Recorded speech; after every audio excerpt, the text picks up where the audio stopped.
Welcome to the Real News Network. I'm Lynn Fries in Geneva. This is the concluding segment of a six-part series with economist Ha-Joon Chang. We're exploring thoughts from his book, Economics, the User's Guide, where he explains that all of us need to learn economics and challenge any economist who wants us to think economics is a science, best left to experts. Our guest, Ha-Joon Chang, joins us from the UK, where he teaches economics at the University of Cambridge. Economics, the User's Guide is his latest book. Earlier books include Kicking Away the Ladder and 23 Things They Don't Tell You About Capitalism. Welcome, Ha-Joon. Hi. In parts 4 and 5, you showed how many different approaches to doing economics have differentiated themselves from the neoclassical approach. You argue in favor of an economics profession that promotes intellectual diversity across many different schools of economic thought. So let's conclude with your thoughts on that. Yeah, in the book, I argue that there should be intellectual diversity within economics.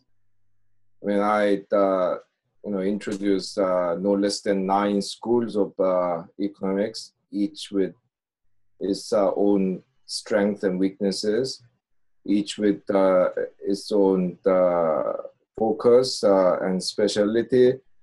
And I argue that all of these different schools are necessary if we are going to fully understand the complex thing called the economy. Now, I actually go one step further than other people who call for intellectual diversity, in that I say that we actually need to actively encourage interaction between these different schools. Some people argue that we need intellectual diversity, but their attitude is more like live and let live. I think what I do is correct, but I'll let you say what you do. I think it was Voltaire, the French the philosopher, who once famously said to someone that, "Sir, I totally disagree with you, but I'm willing to die to defend your right to say what you believe." Now, that is a political pluralism, if you like. But what I'm defending in the book is intellectual pluralism, in the sense that we need different approaches, but working together, talking to each other. And actually that,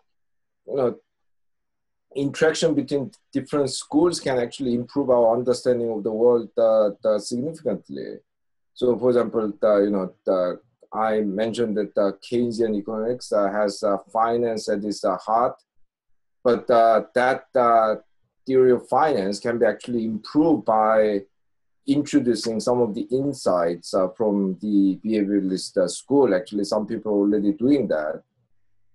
For another example, the developmentalist school has a very good understanding of how big structural changes that can happen in the economy, but they are not necessarily the developmentalist tradition is not necessarily sophisticated in its understanding of how institutions evolve and how people's perceptions and behavior change in the relation to the economic change. And once again, combining insights of developmentalist school with those of institutionalist and behavioralist school can improve our understanding of the economy. So, I could give many examples, but the point is that by bringing different intellectual traditions together, actually we can improve our understanding. And that is why I call for a genuine intellectual pluralism, not just political pluralism of live and let live. It's a call for active cross-fertilization of ideas. And last but not least, tell us why you're bringing this argument to the widest possible audience, the public. Now, finally, why do I try to reach out to the biggest possible audience? When I wrote my latest book, I was actually assuming that the reader doesn't know a thing about economics, And I mean, thankfully, many readers have actually told me that through email, sometimes in person, that they didn't know anything about economics, but they could read out, they could read my book with little difficulty. So I'm very pleased that I have partly achieved my goal. Now, the reason why I decided to reach out to the widest public is, you know, I think there's a bit of risk of sounding pretentious here, but I think it's an important project if we are going to defend democracy. You know, in the recent period, economics has become so impenetrable to non-specialists that it has become difficult for ordinary citizens to have a debate about economic issues when economic policies are crucial in running our societies. Now, the interesting thing is that you know, many people are perfectly willing to debate things that they don't have any expertise in.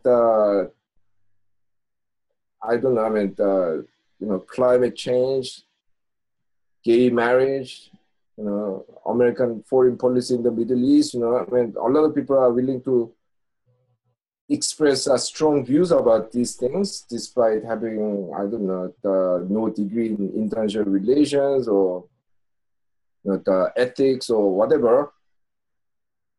So there's that really curious deficit of public engagement and attention in the area of economic policy, because basically economists have been fantastically successful in convincing people that the stuff is so difficult that you don't understand it, even if we try to explain it to you. So please go away and accept what we say.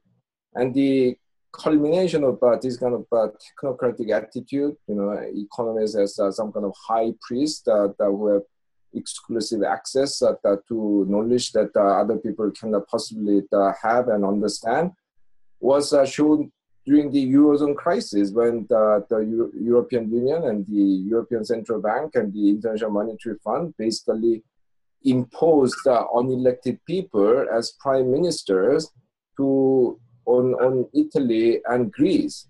You know, of course, you know, I would personally I have voted for Mr. Mario Monti, who replaced Mr. Berlusconi as the Italian prime minister in that episode.